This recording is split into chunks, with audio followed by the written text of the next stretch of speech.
qachonki yetimxonadagi qizlarni nima deydi zo'rlab ochiqda qolyapsa-yu, bitta qanaqadir nashidan bir narsani tarqatgan bola qamalib ketayotgan vaqtda shuni sudlar qilyapti-ku.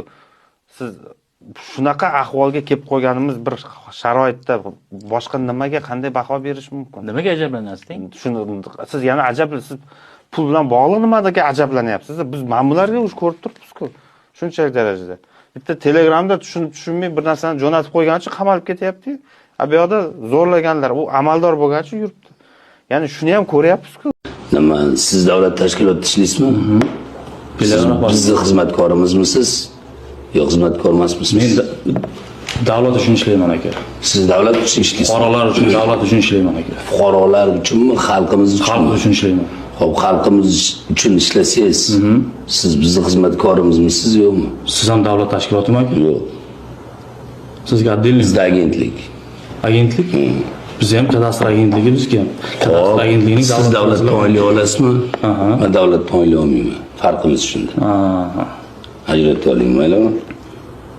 Byudjetni to'ldirishda bolalar hisobidan, suyunch hisobidan to'ldirishdan u yoqqa kallasi yetmaydigan ayrim mashaqa kadrlarga kunimiz qolib ketganligi sababidanmi 2025-yilda byudjetnomasiga shunday taklif kiritilibdiki, go'yo ota-onalar mas'uliyatsiz bo'lib ketibdimish. Bepul kitoblar berilganligi uchun mas'uliyatsiz bo'lib ketibdi. Endi shu mas'uliyatga qayta chaqirish uchun endi shuni yana pullikka qaytarish kerak ekan. Hurmatli Moliya iqtisod vazirligi, hurmatli vazir, qayerdan oldingiz bu gapni? Yo siz o'zingiz maktab davrida o'qiganingizda siz ham o'zingiz bepul darslikdan foydalangansiz. O'sha bepul darslikdan foydalanganingizda ota-onangiz mas'uliyatsiz bo'lib ketganmidi sizlarga? Yo sizlar mas'uliyatsiz bo'lib ketganmidinglar? Qayerdan oldinglar bu gapni? Va bu ertak yolg'oningizga kimni ishontirmoqchisiz? Bo'lmagan gap-ku, qip-qizil bo'xton-ku bu. Yo byudjetni to'ldirishda boshqa bahona yo'lini topolmadinglar. Davlat o'sha yangi konstitutsiyada ham normasida bepul umumiy ta'limni kafolatlab qo'ydi. O'zgarmadi bu pozitsiya. Yo nima? Prezident ijtimoiy adolatni tiklash bo'yicha pozitsiyasi o'zgarib qoldi demoqchimiz.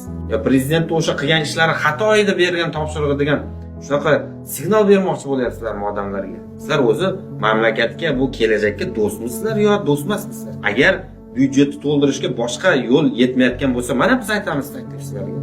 Mana alohida monopol guruhlarga berilayotgan imtiyoz to'xtatinglar. Bilasizlar yaxshi kimlarga qanaqa otdi kallasida soliqlardan imtiyoz berib tashlagansiz. Alohida guruhlarga, xalqni boyligi bo'lgan, yer osti boyliklarini olib sotayotganlar bor.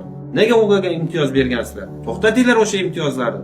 Shuni hisobiga qana darsliklarni pulli qilish hisobidan byudjetga tushirmoqchi bo'lgan pulingizdan ko'ra bir necha ko'p baravar pul tushadi byudjetga. Mana bu adolatli bo'ladi. Yo'q, lekin ular yalla oqib yurish kerak edi. Bu yerda yana maktabga tek, o'qituvchiga tek